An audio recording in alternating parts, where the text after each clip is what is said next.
અમદાવાદમાં રહેતા એન્જિનિયરો માટે એક બહુ જ મોટા સમાચાર છે. અમદાવાદ મ્યુનિસિપલ કોર્પોરેશન એટલે કે એએમસી એન્જિનિયરિંગમાં એક જબરદસ્ત ભરતી લઈને આવ્યું છે. તો ચાલો આપણે આખી વાતને બરાબર સમજી લઈએ. જી હા, આંકડો બિલકુલ સાચો છે. 500 કરતાં પણ વધારે જગ્યાઓ.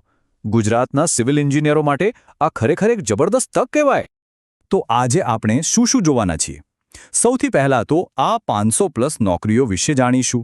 પછી કઈ 3 મુખ્ય પોસ્ટ છે અને તેના માટે શું લાયકાત જોઈએ એ સમજીશું.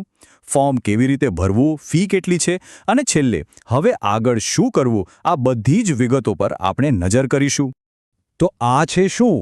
આ છે અમદાવાદ મ્યુનિસિપલ કોર્પોરેશનના એન્જિનિયરિંગ વિભાગમાં સીધી ભરતી. મતલબ કે જે પણ ઉમેદવારો લાયક છે એમની પાસેથી સીધી જ ઓનલાઈન અરજીઓ મંગાવવામાં આવી રહી છે.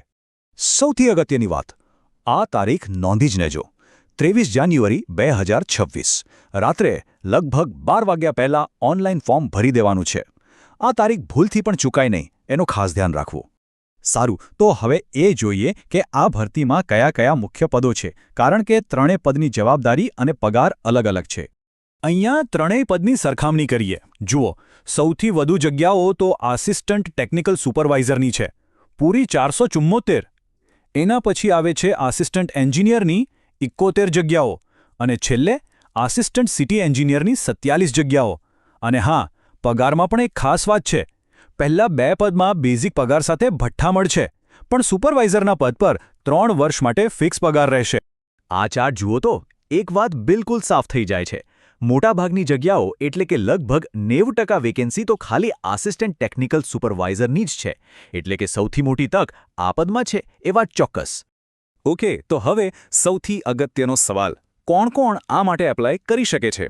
ચાલો એક પછી એક ત્રણેય પદની લાયકાત, અનુભવ અને ઉંમરની મર્યાદા શું છે એ બરાબર સમજી લઈએ. સૌથી પહેલાં વાત કરીએ આસિસ્ટન્ટ સિટી એન્જિનિયરિંગની. આ સૌથી સિનિયર પોસ્ટ છે. આના માટે બી સિવિલ તો જોઈએ જ, પણ સાથે 5 વર્ષનો અનુભવ પણ જરૂરી છે. અને ઉંમર 37 વર્ષથી વધુ નહીં. હવે આસિસ્ટન્ટ એન્જિનિયર, અહીં પણ બીઈ સિવિલ જ માંગ્યું છે, પણ અનુભવ થોડો ઓછો, ફક્ત 2 વર્ષનો. અને અહીં વયમર્યાદા પણ થોડી ઓછી છે, 33 વર્ષ. અને હવે આવે છે સૌથી મોટી ભરતીવાળું પદ, આસિસ્ટન્ટ ટેકનિકલ સુપરવાઇઝર. અહીં એક બહુ સારી વાત છે. બીઈ સિવિલ જેમણે કર્યું છે એ તો ઠીક, પણ જેમણે સિવિલમાં ડિપ્લોમા કર્યું હોય એ લોકો પણ એપ્લાય કરી શકે છે. અને બીજી ખાસ વાત, કોઈ અનુભવ માંગ્યો નથી. મતલબ કે ફ્રેશર્સ માટે તો આ ગોલ્ડન ચાન્સ છે. ઉંમર 30 વર્ષ સુધીની હોવી જોઈએ. ઓકે, લાયકાત વિશે ખબર પડી ગઈ. હવે ફોર્મ કેવી રીતે ભરવું એ સમજી લઈએ, જેથી કોઈ ગડબડ ના થાય અને અરજી રિજેક્ટ ના થાય. પ્રોસેસ એકદમ સિમ્પલ છે. પહેલાં તો ahmedabadcity.gov.in વેબસાઇટ ખોલો. ત્યાં અપ્લાય ઓનલાઈન પર ક્લિક કરો. તમારી બધી ડિટેલ્સ બરાબર ભરી દો. પછી ડોક્યુમેન્ટ્સ, ફોટોઝ, સહી અપલોડ કરો. જેવું ફોર્મ સબમિટ કરશો એટલે ફોન પર એક એપ્લિકેશન નંબર આવશે. એ નંબરથી ફી ભરી દેવાની. અને હા, છેલ્લે પેમેન્ટની રિસિપ્ટ ડાઉનલોડ કરીને સાચવી રાખવાનું ભૂલતા નહીં. એ બહુ જરૂરી છે. ચાલો, હવે ફી કેટલી છે અને બીજી કઈ નાની પણ અગત્યની વાતોનું ધ્યાન રાખવાનું છે એના પર એક નજર કરી લઈએ.